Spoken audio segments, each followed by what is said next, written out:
Hello, you beautiful people.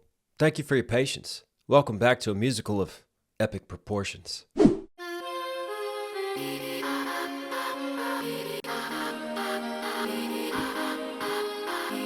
What in the glitch mob pop remix is happening here?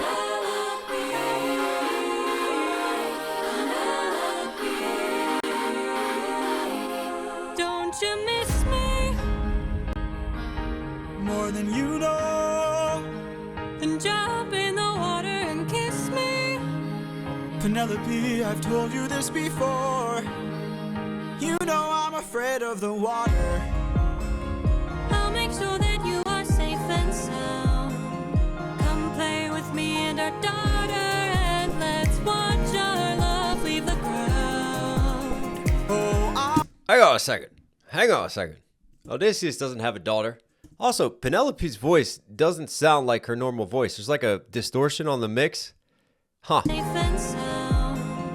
Come play with me and our daughter, and let's watch our love leave the ground. And why come play in the water? Oh, I would, but I'd be suffering trying to float the whole time. I would take the suffering from you. As good as that sounds, right here I'm just fine. I can take the suffering from you. You know that I prefer my feet on the ground. I will take the suffering from you. Fine, but only if you answer a question or two.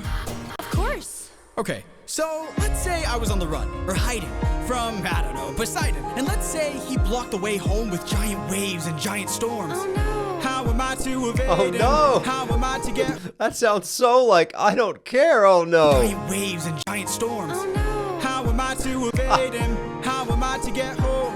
Which route should I take? Where am I supposed to go? He will chase you high and low, so find a place he'd never go. The one way you'll get home is sailing where he's scared to roam. Oh, it's through the lair of Scylla.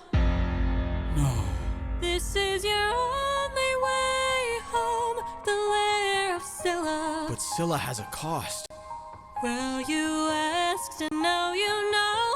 Now jump in the water. Penelope, why? You know I'm too shy and terrified. I would take the suffering from you.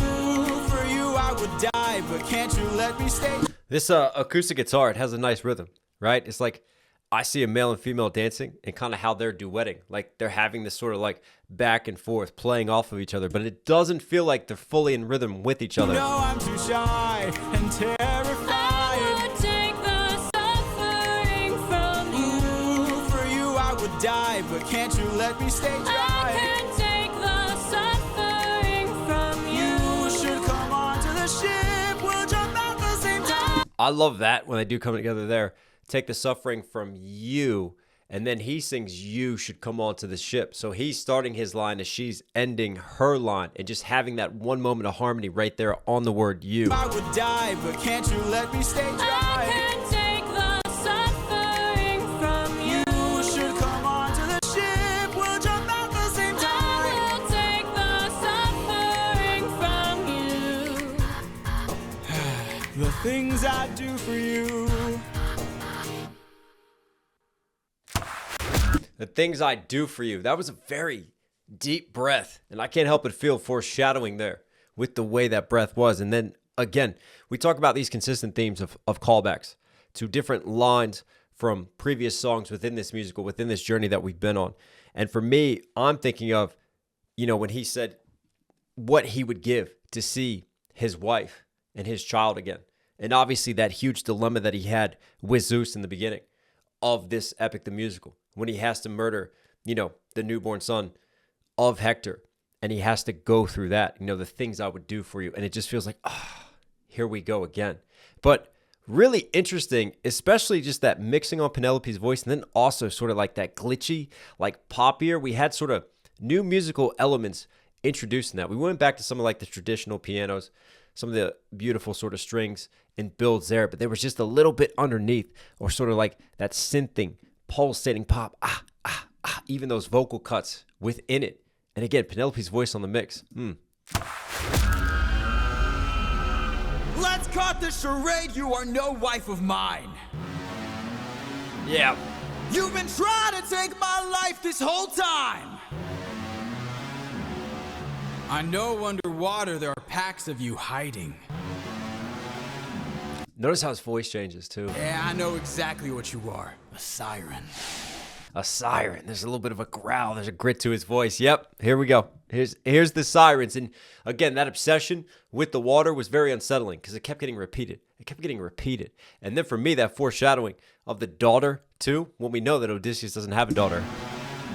Yeah, I know exactly what you are. A siren. My real wife knows I'm not scared of the water. Just like the passion and the angst of this within the mix and the instrumentation switch up. Like, I said it was a little bit poppier, a little bit more lighthearted, right? But it was deceiving. That first track. This second track now is representing just that darkness underneath. A little bit more aggressive now, like heavier, more cinematic percussion hits, more epic sounds that we're getting. That little that little just horn that's just been like super bassy and like super reverb and mess with EQ wise and like way down in the mix is like the perfect sound. For me, it's almost like a siren sort of sounding. But you are a siren. My real wife knows I'm not scared of the water. And my real wife knows I don't have a daughter. Hey. But while He was testing, right? Odysseus showing his wit once more, showing his cleverness. Back to, you know what? Let's hop back to suffering super quickly. leave the ground. Oh, I would, but I'd be suffering trying to float the whole time. That's an interesting line too, back to suffering. I'd be suffering trying to float the whole time. And it feels like that's a metaphor for what he's been doing because he's been suffering. And he's just been trying to hold life afloat amidst the turmoil, caught between the gods and these monsters and everything going on. Suffering from you, as good as that sounds, right here I'm just fine. I can take the suffering from you. You know that I prefer my feet on the ground. I'll take the suffering from you. Fine, but only if you answer a question or two. Yeah, it's funny. Now this all makes so much more sense. Don't you miss me more than you know? I get the mix on her voice now, and I get kind of like this sort of like distorted like glitch pop that we have at the beginning, because obviously it's trying to represent the sirens musically, representing that something is off, something just isn't right. Because when Jorge is like called back to previous characters, you've had familiar melodies play, you've had familiar instrumentation. Where in this case, calling back to Penelope was not the same this time. That's clever. The writing was on the walls there. All right, back into this one. And my real wife knows I don't have a daughter. But while you were so focused on turning my men into snacks, you didn't notice that your friends got snatched. What?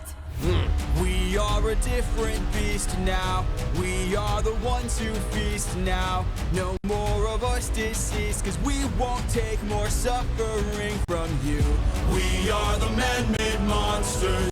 We are the ones who conquer. You are a threat no longer. We won't take more suffering from you. We've been away from home for about 12. We won't take no more suffering from you. And again, another theme. When you take a phrase and he constantly flips who's in control and ownership of that phrase and what that phrase connotates. In this case, the siren was offering to take the suffering from Odysseus and everything he was going through. And now it's we won't take no more suffering from you. You won't cause suffering upon us. Interesting flip now who's saying that in the power dynamic shifting. You are a threat no longer. And another shift as well is, you know, being just a man. But now they're embracing being the monsters. Isn't it ironic? Because you have the monster trying to ensnare the man. In this case, the man has turned around, turned himself into a monster in order to snare this monster. And so shift it. We won't take more suffering from you. We've been away from home for about 12 years or so. First we slayed in our own war, and and now we're here with more foes. While on the About 12 years now. That's interesting. I wonder if he's being very tongue-in-cheek right there, because you guys told me in the comment section when we were questioning sort of like the year gap that he had actually made a mistake. Instead of saying 10, he said 12. So he's still like, hey, if you make a mistake, own it, lean into it, have fun with it. Seems like he's doing that there. home for about 12 years or so. First we slayed in our own war, and now we're here with more foes. While on the run from Poseidon, we found a ship with no crew. I realized nearby there were sirens, singing sailors to their dooms. We filled our ears with beeswax, that's how we resist your song. You pretended to be my wife, so I just played along. I read your lips and phrases, scanning for information. Sirens know about every route and horizon. Now I know how to get back to my island. Hey, that's an interesting plot shift. I do like it for obviously Jorge's interpretation and just flip in his story. But in the actual Odyssey, it's Circe who warns Odysseus about the sirens. He knows that the sirens are coming. In this case, the reason he says the sirens are coming in Epic the Musical is because they encounter a ship where the sailors are missing. So his mind jumps to that. And then with the beeswax in the ears, that is true to an extent. There is one person who does not put the beeswax in his ears. It's Odysseus himself. And he instructs his crew to tie him to the mast. And this is what Circe advised him to do if he wanted to hear the siren song. So Odysseus does actually get to hear the siren song in Homer's The Odyssey. In this case, he's reading lips, and he's also got the beeswax in his ear, so he can't be enchanted by the sirens. And what the sirens do is, they enchant the sailors with their songs, get them to jump overboard, and then pull them down and drown them. You pretended to be my wife, so And it's interesting that he's taking it, using Odysseus's wit to get information so Odysseus can figure out how to get back home, right? Because the sirens do offer a promise of knowledge, of knowing oneself.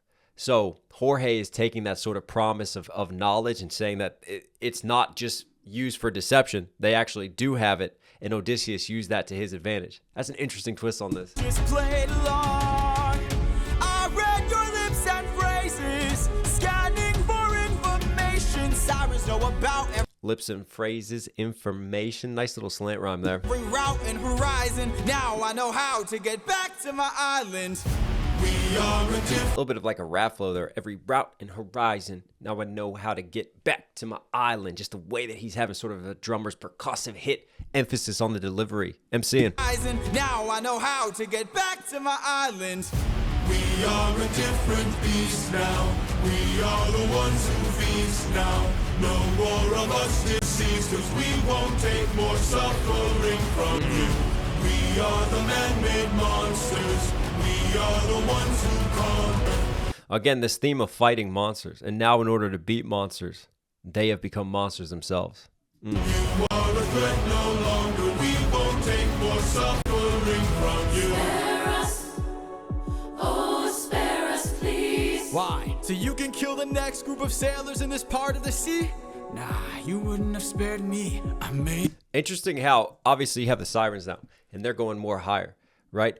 Men from monsters. And then I hear like this demonic mix, like lower bass here. So like the monsters are lower in bass here, and now the victim's screaming out like from a higher place, right? Just for me, just the musicality and the difference in that dynamic and harmonic range to kind of represent these two different states of being right now and states of power. Oh spare us please. Why? So you can kill the next group of sailors in this part of the sea? Nah, you wouldn't have spared me. I made a mistake like this. It almost cost my life. I can't take more risks of not seeing my wife. Cut off their tails. We're ending this now. Ooh. Throw their bodies back in the water. Let them drown. He is a different beast now. He is the one who feasts now. No more of us deceased, 'cause he won't take more suffering from you. He is the man-made monster. He is the one who Oh, he is leaning into the monster now. conquers. You are a threat no longer. He won't take more suffering from you.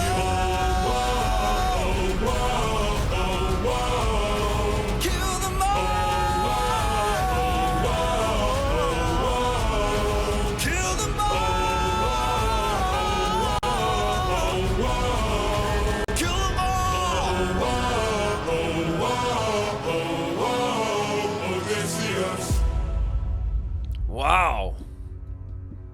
He's going gladiator mode now. Kill them all. And in Homer's The Odyssey, he doesn't talk about this, but it comes out later on in Greek mythology that Odysseus did actually kill the sirens, but in a different manner.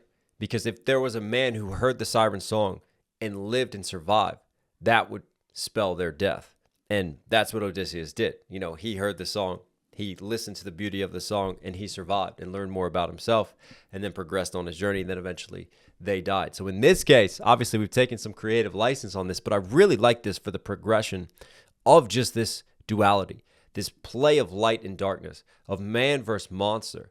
And in this case, it's really interesting because Odysseus has been fighting the darkness, fighting his doubts, fighting his own morality, fighting even the gods themselves who advise him to be ruthless, to be like a monster, right? Not to leave any openings, right? To have vengeance, to take revenge, to do all these dark deeds, to make sure that they don't get followed. So he's learned. He's learned from the Cyclops. He's learned from that mistake. And in this case, he's leaving no survivors. But what is the cost that he's now had to pay in order to become this?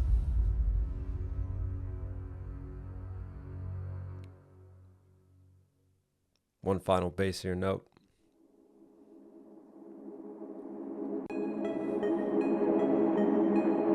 The lair of Scylla.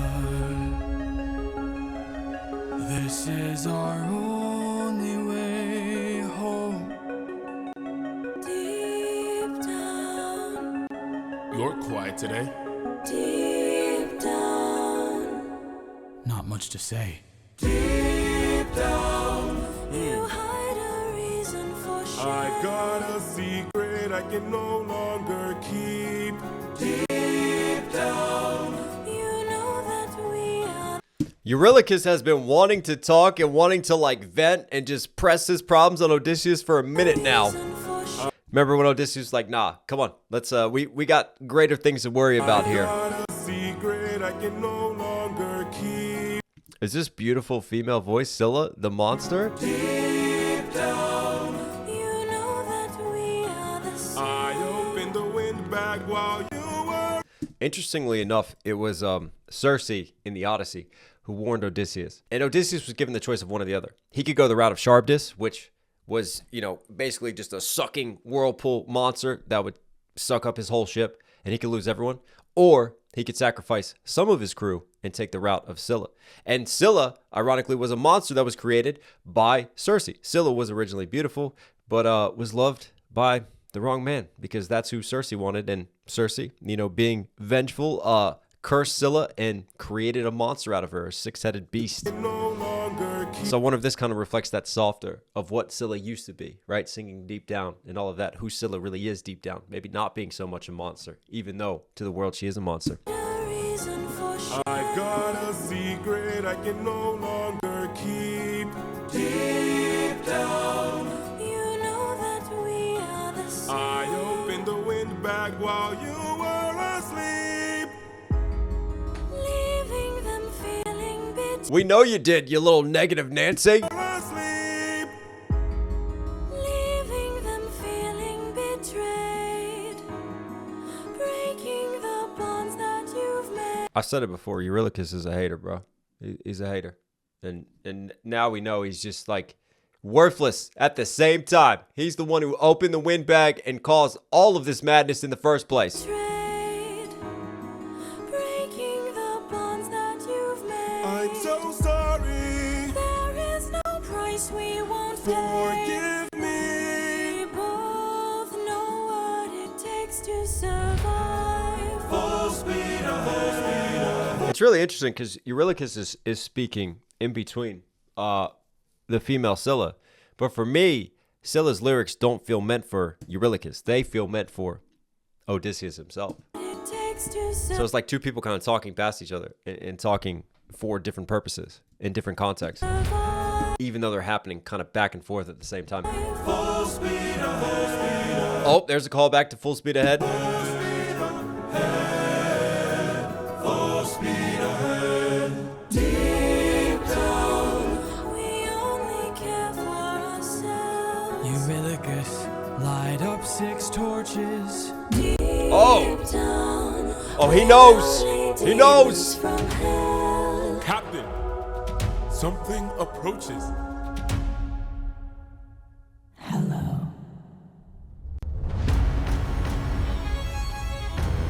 Oh.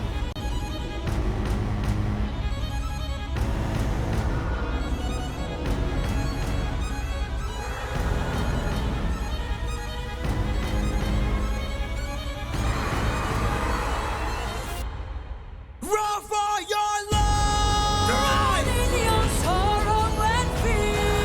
Isn't it interesting the vocal change? Because the whole time through this, when Jorge playing Odysseus has been talking, You're quiet today.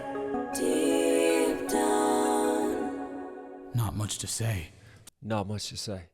He's very subdued because that's foreshadowing because he knows what's coming. Notice how the voice all of a sudden changes now when the moment of danger happens.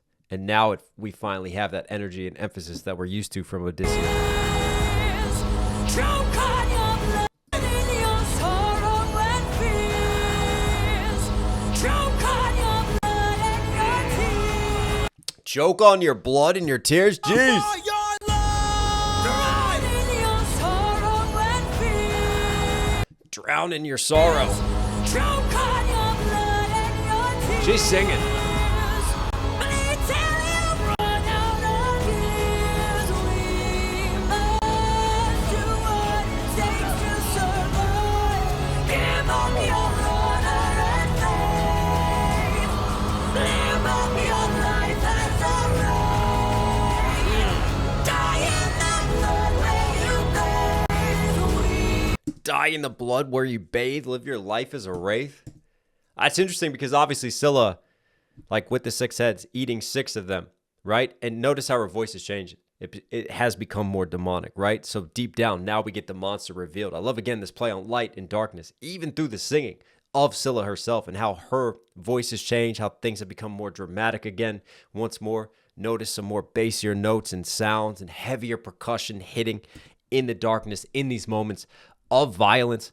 But also, you got to remember the importance of funerals with the Greeks. And we talked about this before, the importance of burials, right? And they see burials as their way to pass through to the afterlife. Otherwise, if they're getting eaten by a monster, you can't have a proper burial, a proper funeral for them, and have those burial rites that the Greeks were very critical to their culture. So it was believed they would live their life as a wraith. They could be neither of this world or to the underworld. They couldn't pass beyond. So live your life as a wraith has sort of a deeper meaning than just, you're going to be ghosted right now because I'm going to numb you and have you for my appetizer. Give up your honor and faith. Live up your life as a right. Die in the blood where you bathe. We must do what it takes to survive.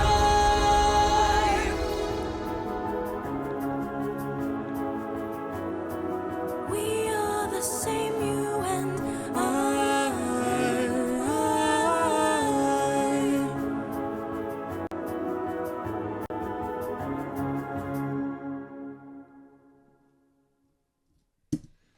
We must do what it takes to survive. We are the same, you and I. Notice how her voice softens once more.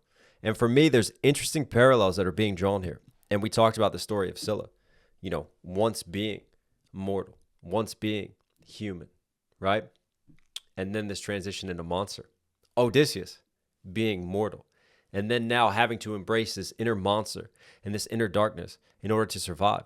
And now Scylla, even though it's horrific eating Odysseus' men, she's doing what she has to do to survive. And she's finding similarities between her and Odysseus because Odysseus instructed, light 6 torches, 6 beacons, she's coming for us, and I know she's coming for us. And this was a part of the Odyssey as well, because this is what Circe advised. You could either lose 6 men or you could lose your whole ship if you go the other way. So I would go Scylla's way and just try to speed through it and lose as little men as possible. And Odysseus knows this, but he also is focused on his path home. And this is the sacrifice that he makes, which is ironic because throughout this, that I think Jorge's done a great job of setting up, is Odysseus has been obsessed with his number of men. He's been proud of the fact that he's kept his men alive. Now he's been lamenting the fact that he's been losing men along the journey. It's been tearing him apart.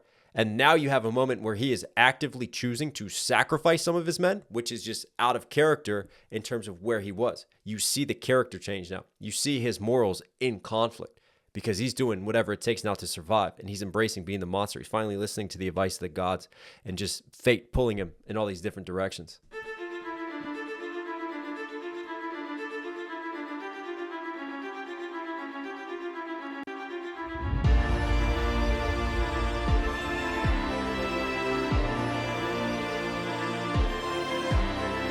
Tell me you did not know that would happen. Say you didn't know how that would end. Look me in the eyes and tell me, Captain, that you did not just sacrifice 6 men. Use your wits to try and say I'm crazy and mad. Hey, Eurylochus is finally getting smart, realizing something. Men. Use your wits to try and say I'm crazy and mad. That this is all some trick the gods have sent. Tell me you did not miss home so painfully bad that you gave up the lives of 6 of our friends. When we fought the Cyclops, you were quick to hatch a plan. And when we fought with Zeus, it was you who left behind no man. But when we saw this monster, we didn't take a stand. We just ran. Say something! I can't!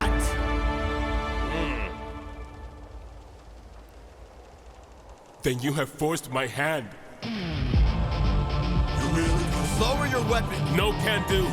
You miss your wife so bad you drain the lives of your own crew. Don't make me fight you. Hey Pot, I'm Kettle, how are you? Let's call back to a situation on Cersei's Island when you said, hey, let's ditch everyone, forget the crew, and get the hell out of here and save our own lives. Miss your wife. And didn't you just admit your secret of opening the bag of wind and you're the reason why hundreds of your crew have died so far? You really lower your weapon. I can't do it today with this beta bitch.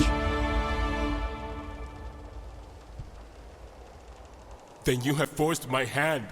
Listen to the wind blowing, the creaking of the ship, just like great sense of with the music to just have these sort of dropout moments, like kick out the instrumentation, just to have some of these more like dramatic lines before things build once more. And then you have like this grungy guitar, which for me, this guitar has been used throughout. Like when you get to the electric guitar, like it's normally more aggressive, violent kind of moments and kind of creates that angst and that tension. You really lower your weapon. No can do.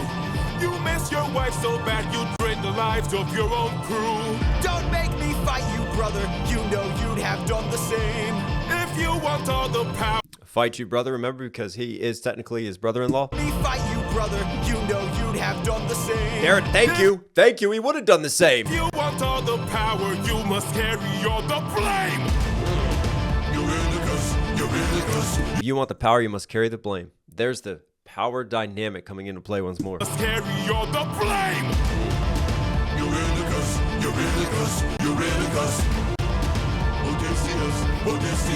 Odysseus. There is no price he won't pay. I am not letting you get in my way. My brothers, why? Oh. How are we supposed to trust you now? Oh, Odysseus got stabbed? Notice I hear like this bass of a heartbeat. Bum, bum, bum, bum. My brothers, why? How are we supposed to trust you now? Now your time has come, your luck's run. It's really interesting, this beautiful piano and this harmony here that they're singing, right? And for me, even though it's done so beautifully, there's still that just guitar underneath that's just disrupting the whole mood of it all. I'm always a fan, I talk about this often, of these sort of dynamic shifts. When you have something more melodic, something lighter, and then you have just like darker, bassier underneath of it, and you stack that almost kind of contrary to each other. And it's happening here musically. Now your time has come, your luck's run out. Luck's run out, hear the piano, but then underneath is still that guitar. Now the time has come to shut you down. You relied on wit, and then we died on it. Whoa.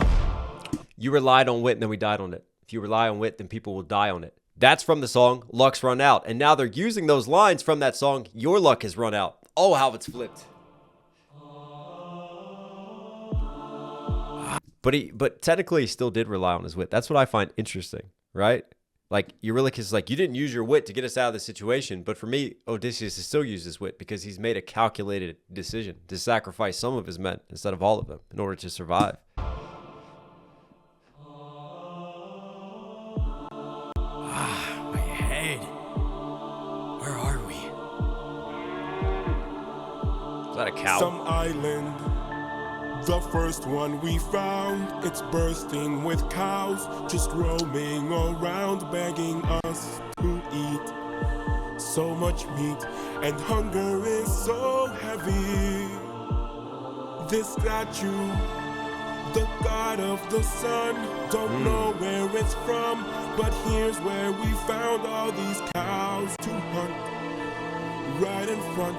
And hunger is so heavy. Hunger is so heavy. Don't do it. Tell me you're about to do what I think you'll do. Odie, we're never gonna get to make it home. You know it's true. You don't know that's true. This is the home of the sun god. I'm starving, my friend. But if you kill his cattle, who knows what he'll send. This is the home of the sun god. Tired, my And remember, Circe warned him about this. The blind prophet also warned him about this. If there's one thing you don't do if you want to get home, it's just like, don't open the windbag. Okay, let's open the windbag. Don't eat the cows. Knows what he'll send. This is the Helios treats them as like they're his best friends. They're the only thing that he has in life that makes him happy as a god, that brings the sun to man each and every day. home of the sun Do you really want beef with him? god. tired, my friend. But we're so close to home, this can't be where it ends. How much longer must I suffer Please now? don't do How this. much longer must I push through I need doubt? to get How luck runs out. I love the callback to that. Please don't do How this. much longer must I push I through need doubt? to get How much longer must I go about my Eurylochus. life like this when people die like this? Whoa, how much longer must Yeah. we suffer now? reconsider. How much longer must we push through We can doubt? get How much longer must we go about our lives like this when people die like this? Eurylochus, no! I'm just a man. You hear again yet another callback to the song I'm Just a Man. So we had When Luck Runs Out, and then you had Just a Man as well. And Eurylochus uses that. Isn't it funny? Because this theme so far in the Thunder Saga has been, we're monsters now. And now, in this moment of weakness and temptation, he goes back and reverts to, I'm just a man. Lives like this when people die like this. Eurylochus, no! Ominous choir chanting. You've doomed us. You've doomed us all, Eurylochus! Captain? We need to get away from this island now! Grab an arm with all the strength your arms allow! These cows were immortal. They were the sun god's friends. And now that we've pissed them off, who do you think you'll send? Full speed ahead! Full speed ahead! Faster! Full speed ahead! Faster! Full speed ahead! Is that thunder I hear? That's some nice foreshadowing. That's some nice foreshadowing. And again, in Homer's The Odyssey, Odysseus falls asleep. And his crew are getting hungry. They're out of supplies. And that's when they eat the cows because they're so desperate. So, sort of similar here, but interesting because obviously we've had this dynamic of Eurylochus and Odysseus constantly clashing. One and number two is second in command. So I love how that kind of comes to fruition and you have this mutiny of the crew, which is ironic because this is the crew that he's been working so hard to defend and to save throughout this. And they note his change of character, his change in his decision making. And that causes a change in their nature as well. And constantly, like, you know, every decision made has consequences that these characters can't always see through. But then it's funny how they come back to play and how they come back around and how things twist and how things are reused, but in different ways, in different manners. Whew.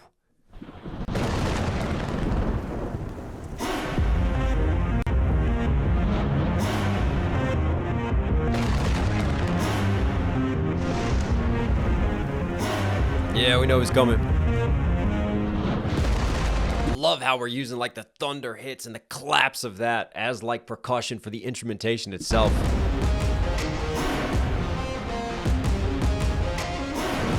Man, the beats on Thunder Saga are going in. Pride is a damsel in distress, hiding away where only I can undress her. Trial she cannot to confess. Okay, Diddy, slow down. Trial she cannot to confess. In the end, it's all the same once I apply all the pressure. Thunder, bring her through the ringer. Show her I'm the judgment call, the one who makes her kingdom fall.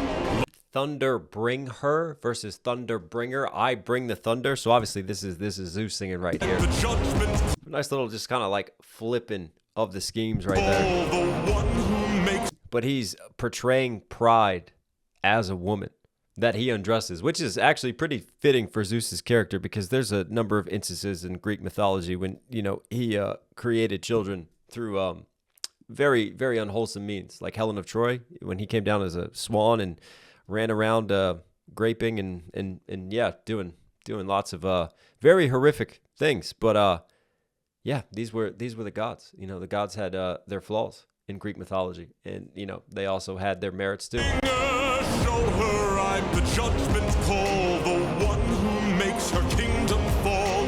Lightning, wield her, use and gild her. Show her what she can't conceal, for true nature will be revealed. Tell me, Odysseus, if I were to make you choose the lives of your men and crew or your own, why do I think they'd lose? Enlighten me, King of Ithaca. Oh wow, what are we leaving Odysseus with? Also, just a quick public service announcement: if Zeus invites you to a freak off, don't go. Tell me, Odysseus, if I were to make you choose the lives of your men and crew or your own, why do I think they'd lose? Wow. Enlighten me, King of Ithaca, since hunger Oh, just that little enlighten me, right? Said from a god, dripping with irony and sarcasm right there, especially knowing like Odysseus being renowned for his wit. Enlighten me, where the gods should be the ones who are enlightened. lose. Enlighten me. And he's given Odysseus another choice, it sounds like. His crew or him? Just like at the beginning of Epic the Musical, he gave Odysseus a choice. Your family or murder this baby over here? Like again, awful decisions that Zeus is thrusting upon Odysseus. But for Zeus, he starts talking about pride in the beginning. So for me, he's bragging about how he can undress pride. So what's he doing here? He's giving Odysseus a fateful decision to undress his pride. Why do I think they'd lose? Enlighten me, King of Ithaca, since hunger was far too great. I wonder who'd take the weight of the damned and suffer a gruesome fate. To the thunder bringer, here to bring your ears until you're deaf with fear, and spear you while your death is near. Like Ring your ears until you're deaf with fear until your death is near. Oh, the MCing on this. fear and spear you while your death is near. Lightning wielder, here to yield your time, for you have passed your prime. So Yield her, yielder. Again, he's flipping the her with the yield your time, for you have passed your prime. Sublime you for your act of crime. Choose. Choose. Someone's gotta die today, and you have got the final say. You or your crew. Please don't make me do this. Don't make me do this. For me, it's really interesting because he's giving Odysseus this choice. And for me, it's this pride. Oh, you think you're greater than these monsters now? I'll show you. I'll turn you into a monster, really. You think that you can save your crew, that you have the power over the gods? You think you can do this to Helios and laugh in his face? No, there are consequences, right? This is how I strip back your pride. This is how I tear you apart, remind you of your mortality, and remind you of this moral dilemma you've been fighting with and masking with your pride. You or your crew. And it was said Helios demanded that Zeus intervene, and Zeus punished him, which Zeus did within Homer's The Odyssey. And Helios threatened to bring the sun to the underworld instead of bringing the sun to Earth every day. You or your crew. Please don't make me do this. Don't make me do this. When does a comet become a meteor? When does a candle become a When does a comet become a meteor? Again, now we're calling back to just a man. Now all of a sudden, he's just a man. Remember Eurylochus said he's just a man giving into the temptation? Now Odysseus, it was easy to be the monster and survive, but now he has to make a true decision. So he calls back to his own mortality. Interesting.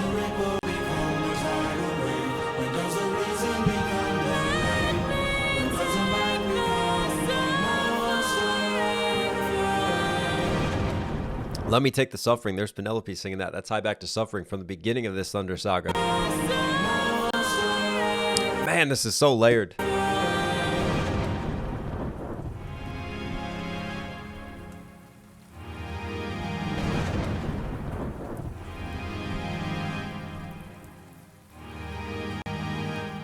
Captain, I have to see her. but we'll die. I know. You've earned it, better man. Thunder, bring her. All you've ever done is point the finger at everyone else but yourself. Thunder, bring her through the ringer. Show her I'm the And right before any one of his crew are about to die, it's always, Captain? But didn't you just commit mutiny on him before? And now he's captain again.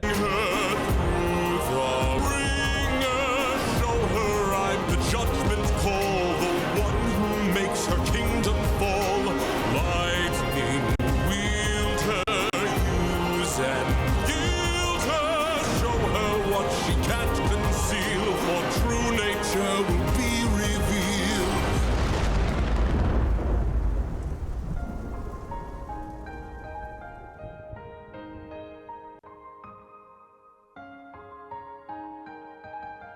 Wow.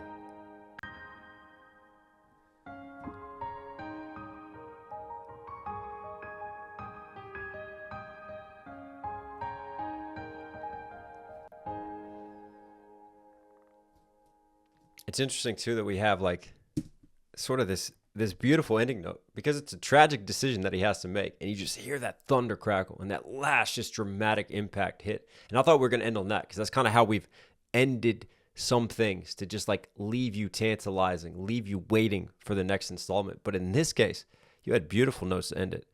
Thoughtful, right? But for me, melancholy, representing the tragedy, because it feels like the decision has now been made. And this is the sadness afterwards, even though we don't hear him actually make the decision. We know where he's going with it, in the way that he dresses Eurylochus. You know, he's going to make whatever decision he has to survive for his family. So in a way, this decision that Zeus gives him, he is making a decision listening to the gods. And he's allowing the gods to guide his judgment once more and his love for his family. Wow, that was a crazy, jam-packed Thunder Saga. Production game, elevated for me on that one. Devil's in the details. So many tie-ins with past themes, with past lyrics, past songs. Very cleverly put together. Like this story is really cooking up. It's getting intense now.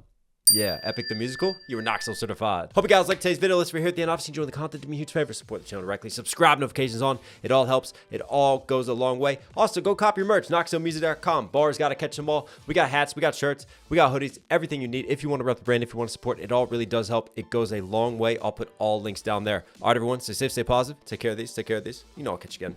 Whoa, sit down, sit down. I'm like, wow, how we do it like that? Like, wow, how we do it like that? Like, wow, how we do it like that? Like, wow, better sit your ass down.